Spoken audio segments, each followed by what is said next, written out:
নমস্কার। আজকের অনুধ্যান পূজ্যপাদ শ্রীমৎ স্বামী আত্মস্থানন্দজি মহারাজের মমতা প্রতিমা সারদা।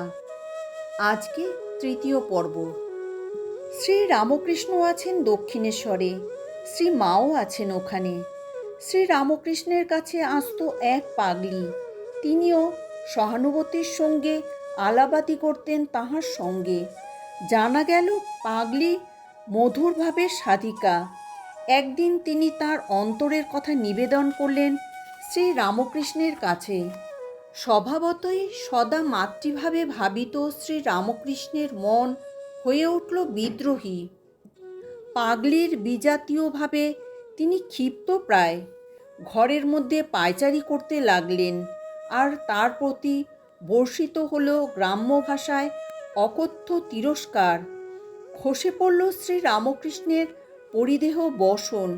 পাগলিও কিংকর্তব্য বিমূঢ়া লজ্জায় তার মুখ লাল বর্ণ। শ্রী মায়ের সব কর্ণগোচর হচ্ছিল নহবত থেকে। কন্যাসম পাগলির অপমানে শ্রী মাও লজ্জিতা। আক্ষেপ করে বললেন, দেখো দেখে, সে যদি অবিবেচনার কথা বলেই থাকে তো আমার কাছে পাঠিয়ে দিলেই তো হয়, এভাবে গালাগালি করা কেন? আর স্থির থাকতে পারলেন না তিনি। গোলাপমাকে দিয়ে ডেকে পাঠালেন পাগলিকে। পাগলি এলে স্নেহভরে শ্রীমা বললেন, বাছা, উনি তোমাকে দেখে যখন বিরক্ত হন তখন নাই বা গেলে সেখানে, আমার কাছে এলেই তো পারো। শ্রী রামকৃষ্ণের কাছে তিরস্কৃতা পাগলি শ্রী মায়ের কাছে পেল স্নেহাশ্রেহ। রাধুকে নিয়ে শ্রী মা কোয়ালপাড়ায় জগদম্বা আশ্রমে আছেন। জগদম্বা আশ্রম খুব নির্জন, জঙ্গলও বেশ। মাঝে মাঝে উপদ্রব হতো ভালুকের। রাত্রি 10টা, মেঘলা আকাশ, বৃষ্টি পড়ছে। শ্রী মা গল্প করছেন সঙ্গীদের সঙ্গে। তিনি নিজেই শিহরের পাগলটার কথা পারলেন। নবাসানের বউ এর আশঙ্কা, হয়তো এখনই আসতে পারে পাগল। শ্রী মায়ের আশা, আমোদরের নদী ভেঙে তার আশা সম্ভাবনা কম। ও মা, এই না বলতেই শিহরের পাগল এক বোঝা সজনের শাক নিয়ে হাজির শ্রী মায়ের কাছে। সকলেই ভয়ে অস্থির। কেউ কেউ আবার ঘরে ঢুকে দরজায় দিল খিল। শ্রী মা কিন্তু অচঞ্চলা। আদর করে বসতে বললেন পাগলকে। সে বলল, তোমার জন্য সজনে শাক নিয়ে এনো। শ্রী মা তার অবোধ পাগল ছেলেকে আবদারের সুরে বললেন, যা যা, এত রাত্রে গোল করিস নে। যেতে চাইল না পাগল।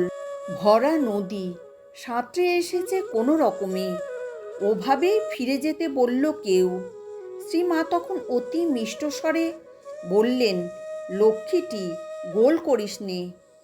মাতৃস্নেহে দ্রবীভূত পাগল শ্রী মায়ের কাছে বিদায় নিল শান্ত মনে।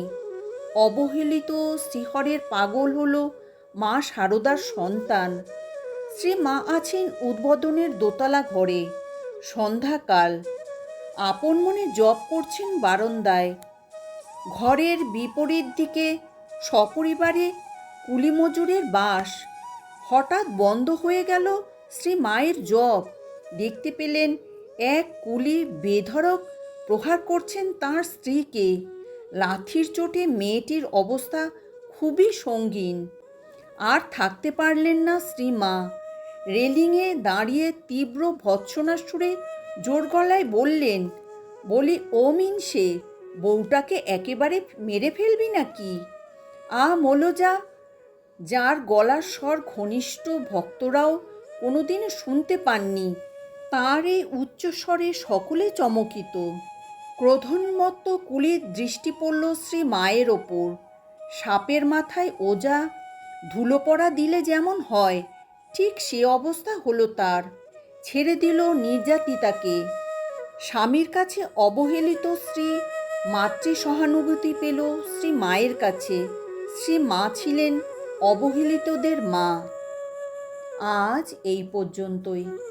জননীং শারদাং দেবীং রামকৃষ্ণং জগদ্গুরুং পাদপদ্মে তয়োঃ সিদ্ধ্বা প্রণমামি মুহুর্মুহুঃ।